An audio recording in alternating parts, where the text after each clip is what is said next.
My name is Ella. I am 35 years old, and I am an employee of a large company who recently found herself in the center of a family drama that broke up my usual life. I live with my mother, support her after a serious illness, and try to be a support in her recovery. My life is busy with work and worries, but there is always a quiet pain inside me, because I dreamed of getting married by the age of 28, having children by 30, and maybe being happy with my family. But fate decreed otherwise. 3 years ago, my mother underwent heart surgery. In those days, when the doctors announced her critical condition and set a deadline for her life, it was as if I was lost in the void. But Mom, contrary to all forecasts, was recovering. Her slow but steady path to recovery was a real miracle. She visits the hospital every 2 weeks to monitor her condition, takes a lot of medications, but despite this, she maintains an active lifestyle. I am grateful to fate for this and, of course, for being by her side all this time. My life would have been calm and measured if it hadn't been for the tragic events that followed my father's death. After his funeral, before I could even mourn the loss, I found myself embroiled in a struggle for control of the family business. My brother, the eldest son, immediately announced that he was taking over the management. I understood that he had been aiming for this place for a long time, but I did not expect such haste. Even before the funeral was over, he had already begun to put things in order in the company, as if our father's death was just a convenient moment for a career breakthrough. After packing my things, I left my parents' house. But not because of my brother's orders, but because I couldn't take the humiliation anymore. He shouted at me, his wife supported him and even went further. Once she poured water on me when we were fighting and laughed out loud when she saw my surprise. They don't know how they dare treat me like this, but I won't let it go on. From that moment on, I vowed to sever all ties with them. I will not tolerate their bullying anymore, and I certainly will not leave it without consequences. I work for a company that my father created, and even though it's now in my brother's hands, I feel like I deserve more. My mother has always been my supporter, and her support gives me strength. Our weekend walks have become real rituals. We like to go to a new cafe nearby, which serves delicious desserts. I suggested that my mother try the strawberry parfait, which was praised by the neighbors. These little joys have become a breath of fresh air for us in a world full of tension and conflict. Life is busy, but I always have something to look forward to. My mother, despite her condition, remains cheerful and energetic. I see gratitude in her eyes for all my efforts, and it inspires me to keep fighting, not to give up in the face of difficulties. I live to protect her and her future. And although my brother may think that he has won this battle, the final victory is still ahead. At the time, I thought it was over, but looking back, I realize how important my efforts to care for my mom were. Her health has improved, and although she is forced to follow a strict diet, once a month her doctor allows her to relax a little and enjoy what she loves. These days become little holidays for us. We always look forward to going out for a walk, going to our favorite places, sitting in a cafe, discussing the news, the past, and the future. Perhaps it may seem strange, a 35-year-old woman who lives with her mother and finds joy in these simple things. But for me, this time is priceless. I feel happy when I can share these moments with her, when I see her eyes shining with joy. My father, unlike us, was a man of few words, but he always liked to listen to our conversations. He sat in an armchair and watched us, sometimes with a slight smile on his lips, and said that our conversations were like a comedy sketch. He was interested in watching us, immersed in our girlish conversations, joking and laughing. Why did he call it a comedy sketch? Perhaps because we were so close and understood each other perfectly that our dialogues were full of lively emotions and laid-back jokes. My father, unlike us, was completely immersed in his work. He ran the company, and although he now delegated some of his responsibilities to other employees, his workdays still remained busy. His usual evening went like this. He returned home tired, sat on the sofa in the living room, drank beer, and had a snack, then watch TV, relaxing after a long day. In recent years, perhaps because of his age, he began to take on the most difficult tasks a little less often, but nevertheless he was the same tireless hard worker who always sought to take care of his family. I was proud of my father. I always admired his tenacity and dedication. However, recently I began to notice that his health also began to fail. There were days when he looked tired and not as energetic as before. I even thought that he might soon decide to transfer the company to someone else because of his age.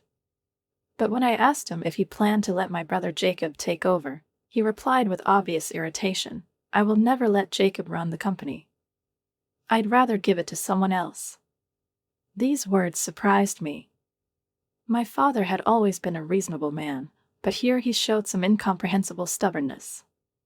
I wondered what had happened between them. It turned out that the relationship between his father and Jacob had never been simple. They started fighting when my brother became an adult, and nothing has changed since then. His father did not trust him, considered him reckless and unable to manage the business. He said that Jacob not only did not have enough knowledge to run a business, but was also too frivolous with money. "If I let him run the company, he will destroy it in a month," my father said angrily. When I asked my mom for an explanation, she told me that Jacob had serious financial problems during college. In those years, our family was going through hard times. The company was just starting to develop, and there was not much money. That's why I, the younger sister, went to public school, trying not to create unnecessary costs. But Jacob attended an expensive private school and, instead of helping his family, spent his time having fun. Even when his father asked him to help with the company, Jacob refused.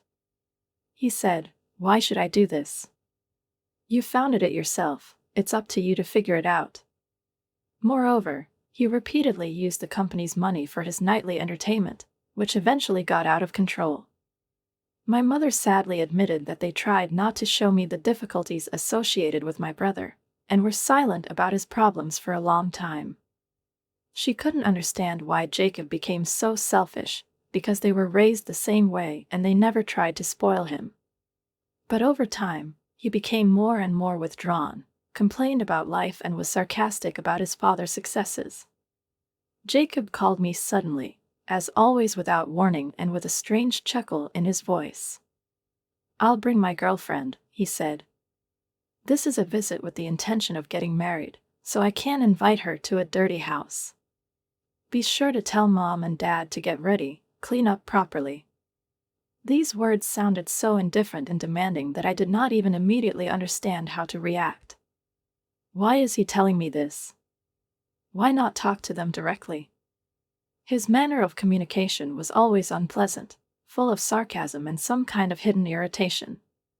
Despite this, I decided to tell my parents anyway, in order to avoid an unpleasant surprise and chaos in the house. When I informed Mom and Dad of Jacob's intentions, their reaction was almost predictable, a heavy sigh and a long silence. But at the same time, a faint hope flashed in their eyes. They probably thought that if his marriage succeeded, he would come less often and perhaps spend less money. The father, after a pause, said firmly, "Let's try to hold this reception correctly, as if this is the last important event." With his words, a tense silence reigned in the house, and I felt a strange premonition about the upcoming weekend. And now the day of the visit has come. My brother Jacob came with his fiancée, whom we saw for the first time. It had been a long time since he had last visited the house, and as soon as he entered, he said, "I'm sorry that I didn't get in touch earlier. I think Ella has already told you everything, but I'm marrying my girlfriend." Behind him stood Lucy, a young woman with bright makeup, wearing a short skirt and a smug grin on her face. She seemed completely confident in her importance, and her behavior instantly shocked all of us. "Nice to meet you," she said. "I'm Lucy, please remember me." Her voice sounded like she was mocking us, as if she didn't care that this was the first time she met her future husband's family. I barely restrained myself from expressing my surprise, and Jacob, as if nothing had happened, brought her into the house, clearly not paying attention to how she looks and behaves. My mother, trying to defuse the situation, asked Lucy if she worked anywhere, to which she received an unexpected and sharp answer. Yes, I'm not working right now, but that's not a problem, is it? I want to be a housewife and I'm not going to work after I get married, so I definitely won't help in your company.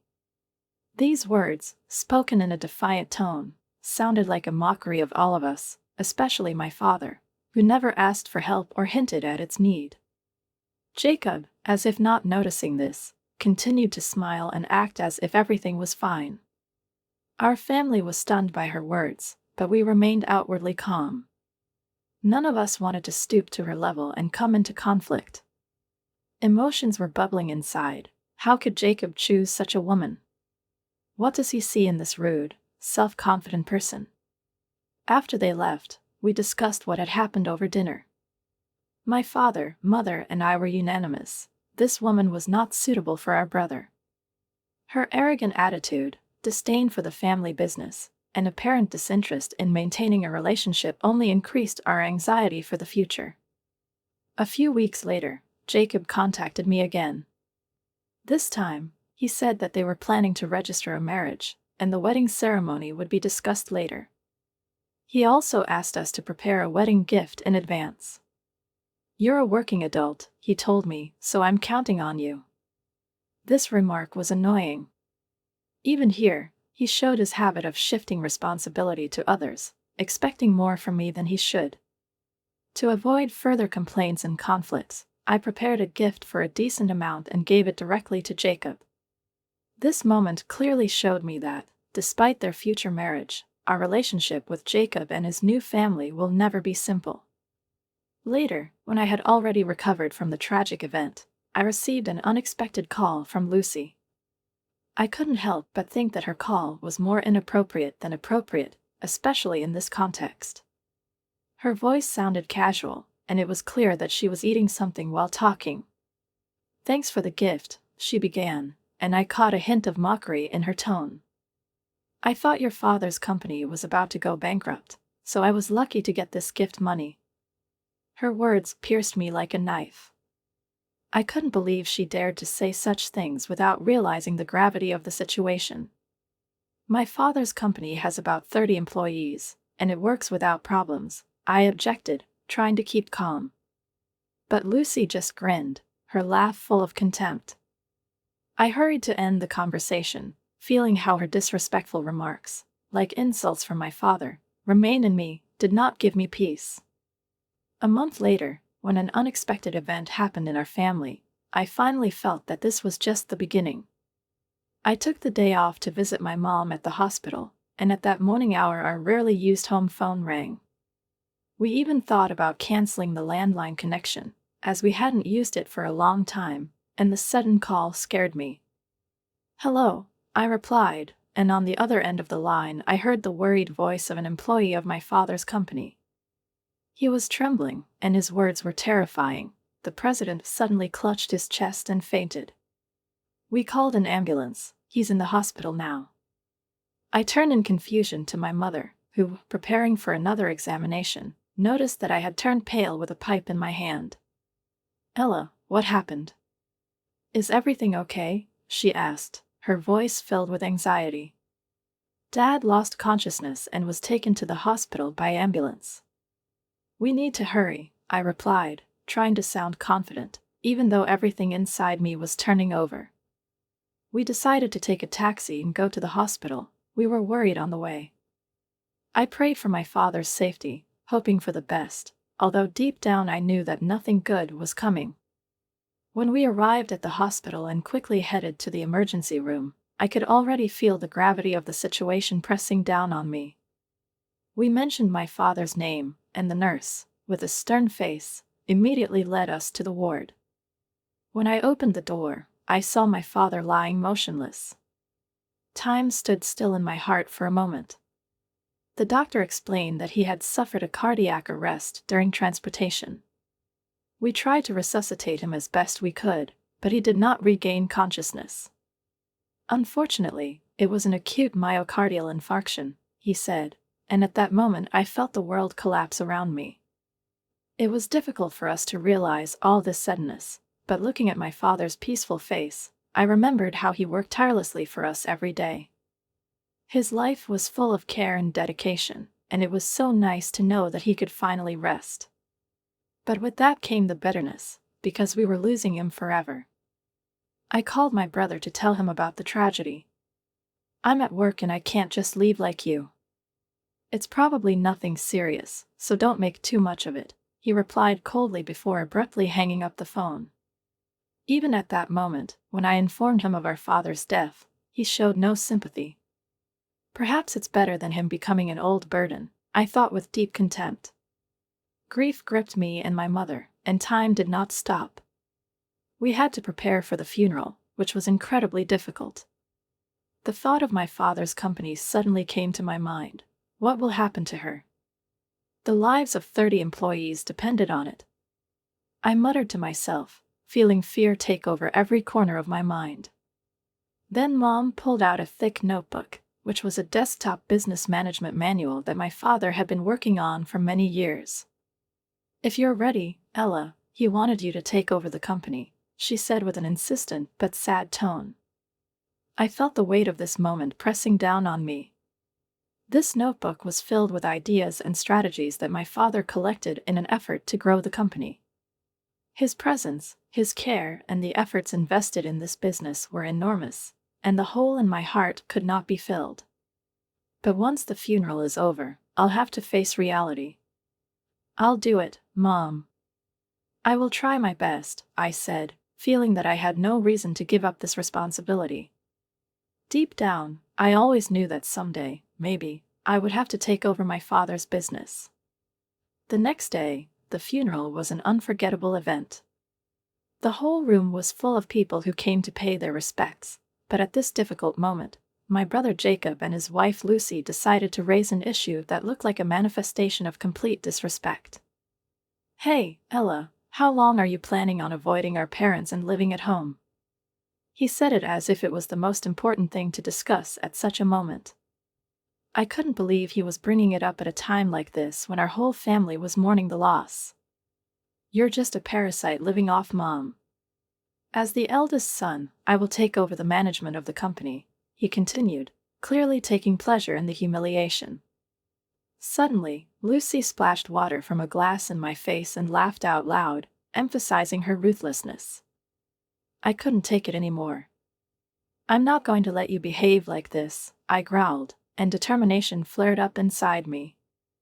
I vowed to sever ties with these two, despite their family ties. "I'm leaving this house," I announced, and the decision seemed to shock them. I felt a fire burning in my heart, and I realized that the joy of having my dad's company and home was overwhelming me. "If we live with Mom, we can manage her pension," Jacob said, and his greedy gaze was unbearable. "We're going to be rich, and if you're going to be president, I'm going to be the president's wife," Lucy chuckled. It sounded so hypocritical, so arrogant, and I knew I couldn't stay with them anymore. I decided to hide the truth that I would take over the management of the company until the funeral was over. Pretending to be upset, I packed up my things and left the house, as they demanded, leaving during mourning. Jacob, however, told my father's staff that from now on, as the eldest son, he would take over the management of the company. "Please support me," he said with insane complacency, even as everyone mourned our father's passing. He continued to make such remarks, completely ignoring the atmosphere of mourning. My mom sighed, full of anxiety, realizing that his indifference was only making the situation worse. It wasn't until some time later that I realized that he and Lucy didn't even realize the whole truth. After the funeral, I immersed myself in complex administrative tasks that left me no time to grieve. A few days passed, and I noticed that I had accumulated more than 100 missed calls and messages on my answering machine. Among them was a call from Jacob. When I finally answered, his voice sounded aggressive. "Hey, what the hell did you do?" "When I joined Dad's company, I was told that I would be the next president." His words flew like a bolt from the blue. "I'm the president," I said, feeling my confidence flare up. "I even quit my job at another company." His hysterical remarks sounded incoherent, and I realized that he did not understand the situation he was in. He was excited and came to the office to introduce himself as the new president, as if it was all a joke. But all the staff met Jacob coldly and warily. How could Dad leave his precious company to someone like you who thinks only of himself? One of the managers said, looking at him with disdain. I heard it whispered behind our backs that his wife and he were up to their ears in gambling debts. How do you know that I didn't tell anyone? Jacob exclaimed in despair. He couldn't believe that his secrets had become known. In fact, when I quit my previous job, I mentioned that I would take over the management of my father's company. My former boss once advised me to check the biographical information of family members. This often helps to identify hidden problems, especially those related to money. I didn't understand what he meant, but to be safe, I did my own investigation about my brother and his wife. And the fact that they were mired in gambling debts became known. I instructed them to sort out their financial problems, but apparently they did not plan to repay their growing debts. Were you going to use the money left over from your father? I asked, not hiding my contempt. Is that why you want to push me out and come home? This is shockingly short-sighted, I said with disdain. How could it happen that debts, including those of your wife, have accumulated to such an extent that there is no return? I was determined not to let them count on their father's inheritance. It's terrible to realize that my father, who worked so hard for his family, left all this to someone who didn't appreciate his efforts. Jacob, seeing how unwavering I was, came to a dead end. This can't be true, Ella. I'm going to be president. It's all your lies, his voice trembled with panic. I silently celebrated my victory in the depths of my soul. Then the call was passed on to his sister-in-law, who attacked me in a rage. Listen, your brother is suffering, so as his sister, you have to help him, she screamed. You don't have a heart. You're the worst thing that could have happened to him. I could have retaliated in kind, but I knew it would be a waste of time. I decided to ignore her. Please repay the debts you created yourself. It doesn't matter to me and my mother, I said with cold determination. You have two options: work hard and pay off your debts or declare bankruptcy. Good luck, goodbye. Wait a minute. Listen to me to the end, she screamed into the phone, but I hung up, leaving her screams behind.